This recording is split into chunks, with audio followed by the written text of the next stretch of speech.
প্রিয় শিক্ষার্থী বন্ধুরা, আসসালামু আলাইকুম। সবাই কেমন আছো? আজ আমি তোমাদের জন্য কনজুগেশন অফ ভার্বস নিয়ে আলোচনা করব। রেগুলার এবং ইরেগুলার ভার্ব। অ্যাড অর্থ যোগ করা। অ্যাডেড অর্থ যোগ করেছিল। Past form, past participle form added. Allowed তো অনুমতি দেওয়া। Past form allowed. অ্যালাউড অর্থ অনুমতি দিয়েছিল। Past participle form. আজ সত্য জিজ্ঞেস করা।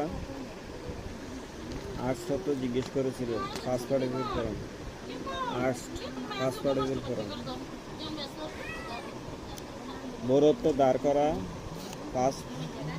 Past form borrowed. Past participle form borrowed. Present form clean. Clean অর্থ পরিষ্কার করা।